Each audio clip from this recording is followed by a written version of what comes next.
Hello, good morning, and welcome to the Woodpile Network. We're not in the Woodpile. We're in a random motel room in St. Louis because we're all here for the big Indian wedding coming up this weekend. Actually, I'm here for the good Indian food that I'm expecting to eat tonight. Oh, yeah. This is first time out. Probably should have a really professional introduction to what's going on here, but I won't speak for Naresh. I'm not a professional guy. This is going to be where you get news on backyard ultras and what's happening in the world of backyard ultra. It's where we're going to broadcast the entire Satellite World Championship coming up in October. So what we're doing right now is learning what we're doing right now. You will suffer for it. It's going to start out with information about the last 2 weeks of qualifying for the satellite teams. Nice. And we had last week and this week are pretty much the last chances. There's been 2 years of qualifying going on, and all the national teams are mostly fleshed out. And here at the very end, before qualifying ends, people are trying to make their way onto those teams. So last week we had 4 silver ticket races where the winner automatically gets a spot on the national team. 3 of them. Birdies in Australia was won by Phil Gore with 54 yards. He's set a new Australian record, breaking his own Australian record. Wow, nice. His assist, Aaron Young, obviously with 53 yards, and then Jessica Smith and Robert Parsons with 45 and 44 yards all earned themselves places on the Australian team. Things are not settled for them in Australia yet because that was in Western Australia. And this week we have the last chance race, the Clint Eastwood loser race in Eastern Australia in Queensland, where the fast people from the other side of the continent are going to try to claim places on the team. So everyone stay tuned. Next week at the real Woodpile, we'll tell you how that came out. We had 16 people at Birdies went over 24 hours, which is a really good number. The U.S. had the Bob's Big Timber race, which was held in a sauna, and Levi Yoder took it with 37 yards. Nice. I think the odds were really high that a Yoder was going to win because there were no less than 7 Yoders running in that backyard. They should change the name probably to the Yoder's Big Timber race. The whole family must be running, I guess.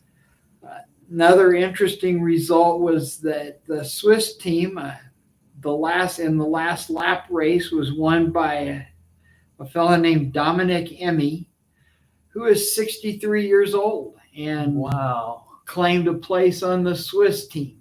So he must be the oldest runner.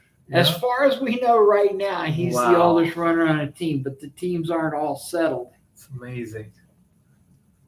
The Personliga Recordings was held in Sweden, and Ingela Johnson won it with 32 yards with Krister Jensen as her assist. In the last of the really major races, they had combined a couple of races actually in Mexico and held the Salvaje race, and with the intention of putting up big yards and putting people on the team. Yeah. They did exactly that. They had the winner was Marco Antonio Zaragoza Campillo with 42 yards, and then Alejandro Valadez Teach was his assist with 41. They had 11 people over 24 yards, and most of them got over 30. I think they had 8 that got more than 30 yards. Yeah.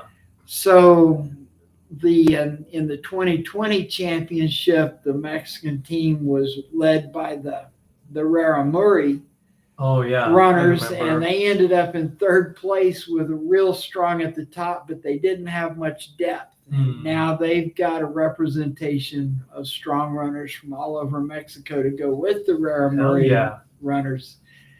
Mexico is going to be Strong. loaded for bear. I'm looking forward to seeing them do a really good job this year. So that leaves us with 1 week to go, and this is the absolute last round of last chance races. We have 5 silver tickets that chose to be held on the last weekend Wow. because 5 they were days. smart. They'll have a big field of strong runners because people not only want to get in with the silver ticket, but claim an at-large berth. Of course, we already talked about Clint Eastwood in Queensland. In Northern Ireland, you've got Florence Court, which has always been one of the biggest races in the British Isles. And it's a silver ticket race for both Ireland and the British UK. people. Yeah.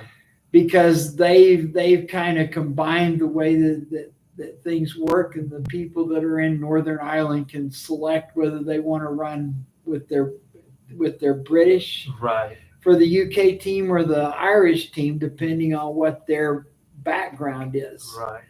So expecting to see a lot of changes on those two teams, which are both among the best teams in the world already. Brazil's got the Vaca backyard, and that's a silver ticket, and then they're also hoping for some good results. Yeah. They had a lot of races in the last month have been knocked out by flooding. Yeah. Heat waves and flooding have created a lot of excitement in the backyard schedule the last few months. Sweden's got the Bunketorp, which is another one of the old traditional races that goes way back. And Sweden's got a really deep team, and it'd be interesting to see if they have some new names step up at Bunketorp. Right. Then Denmark has the Run O'Clock, which is their last silver ticket race. Will fill at least one place and possibly more. There's a couple of races that we're watching really close, even though they're not silver tickets. They've got the Firenze in Portugal, and there are people in Portugal trying to put up big numbers and make the team, and there's also a contingent coming over from Spain who are hoping to get on the Spanish team at Firenze. So they should have a really good race.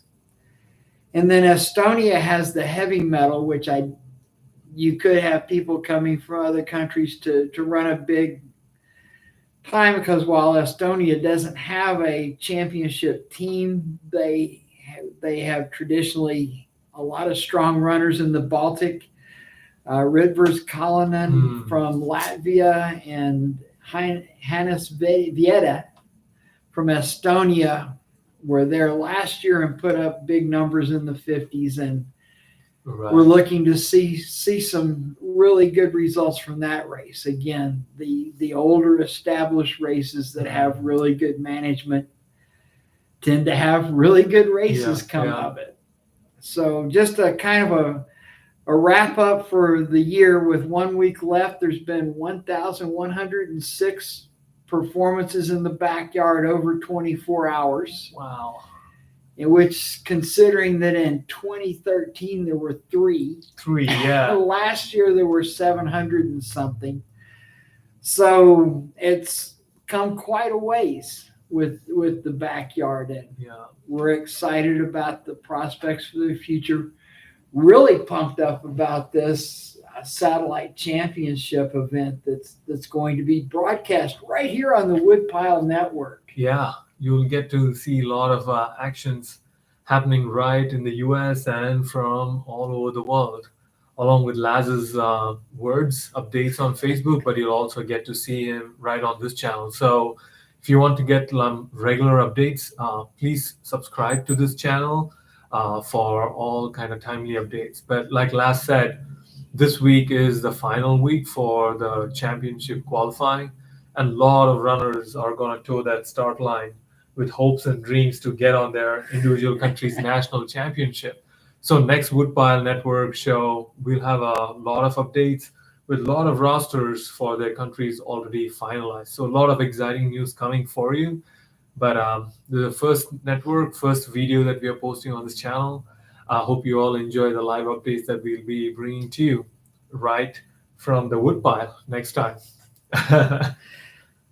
Till next week. Until next week. Okay. That was